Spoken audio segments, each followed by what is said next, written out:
Welcome, everyone. Thank you for being with us today. My name is Ruki Okome, and I'm the Chief Operating Officer here at Free Play for Kids. Here at Free Play, we are pleased to host Searle Turton, Minister of Children and Family Services.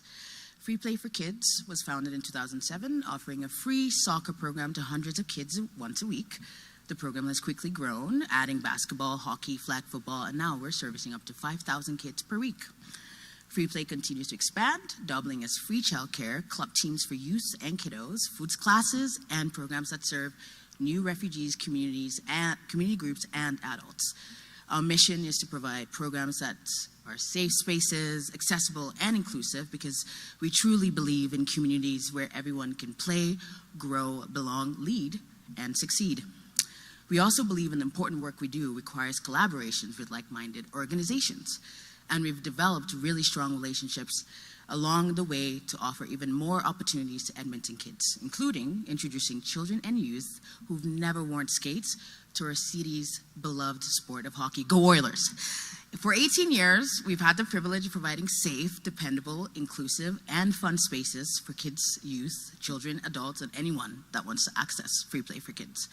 And our staff and volunteers, incredible volunteers, continue to be rewarded with the smiling faces of active kids. Through our partnership with the Alberta government, the free-to-play after-school program has integrated social and emotional and mental health skills through play, resulting in feelings of belonging and friendships. I'd now like to welcome Minister Turton to the podium to tell you more about community-based programs that are supporting youth mental health and well-being across the province. Thank you.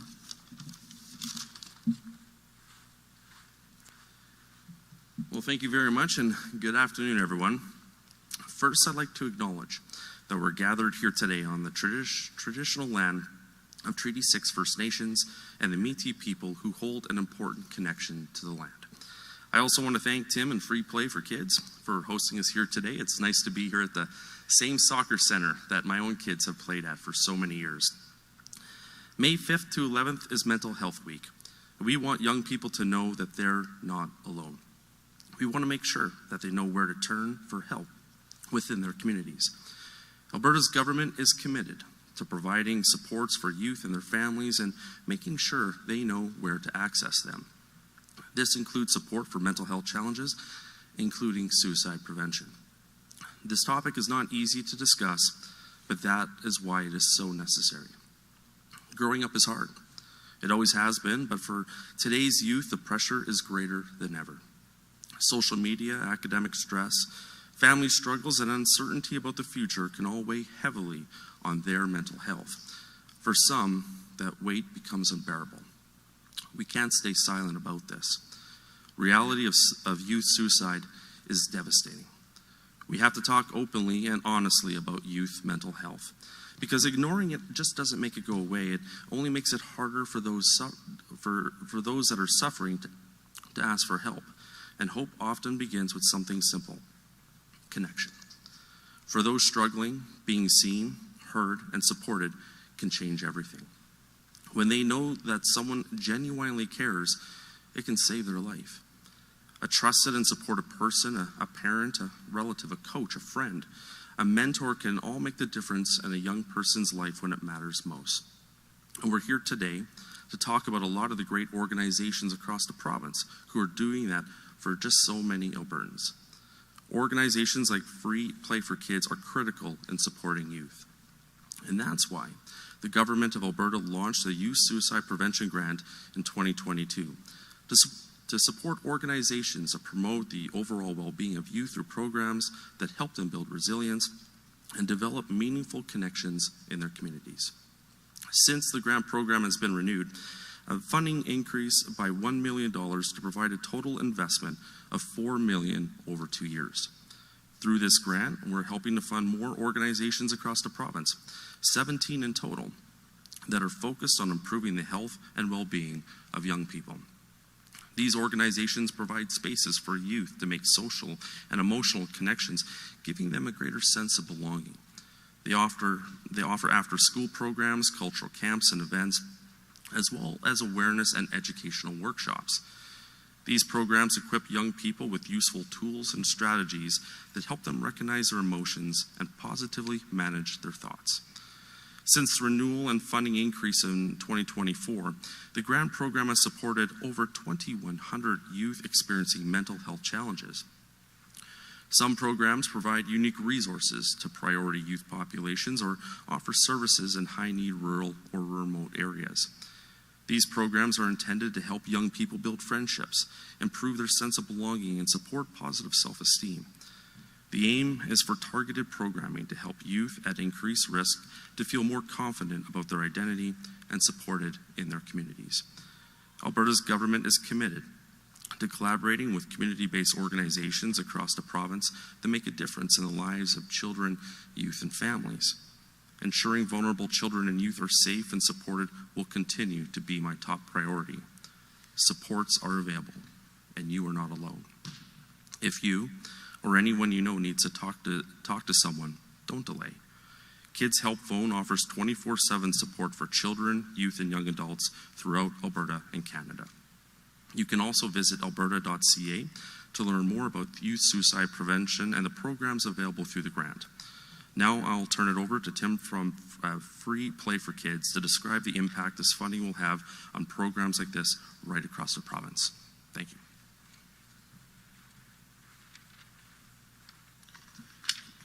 Good morning. My name is Tim Adams. I'm the Executive Director and founder of Free Play for Kids. Thank you very much to Minister Turton for your support of Free Play for Kids. Often, Free Play is not seen as a program worthy of this kind of support. From the outside, for many, it just looks like kids playing. They see the sports. Thankfully, though, Minister Turton and his colleagues see beyond that. Every day, Free Play for Kids is creating safe spaces in as many as 50 locations a day for kids in need of more. Here, they make friends and find a caring adult. We know the research tells us time and time again that two of the greatest prevention and intervention tools that we have for our kids are, one, a best friend, and two, a caring adult. By creating daily spaces where kids make these relationships, they build a sense of belonging. Belonging is a powerful feeling. When you belong to something positive, you feel included. Life becomes easier. And on the days when life becomes hard, you know you have a place with people that care about you, that you can go to for support. That turns into fewer visits to principals' offices, fewer hospital visits, fewer police calls, and of course, less pressure on all the systems for others who may need them. Adding to this is the time of day that we primarily serve, these critical after-school hours. This grant goes to support directly our daily after-school program that runs out of 24 of the highest needs elementary schools in Edmonton. Our staff arrive at these schools every day at 2:30 to be there when the last bell of the day rings, so that kids have somewhere to be from 3 to 5 p.m. Not only is this big for belonging and all the outcomes I spoke of earlier, it's big for families. Now, parents and guardians know their kids are safe after school. This means they do not have to pay for childcare, and they gain those extra hours to take on full-time work. By their kids having this opportunity to play, they are saving money and making more money. This means families can keep the rent paid, food on the table, bills covered, and the overall social temperature of the household goes down. And finally, above all else, our kids are safe. Play is a very powerful tool. So thank you again to Minister Turton for this incredible investment and the investment in other programs like ours across the province. Thank you. That concludes the formal portion of the press conference, and we will now move on to questions and answers. To ensure that we can get as many questions as we can, we will be proceeding with one question and one follow-up as usual. A reminder for reporters to please state your name and outlet before starting. Seeing none here in the room, operator, can you put through our first caller? Our first question comes from the line of Catherine Gurkowski from Alberta Today.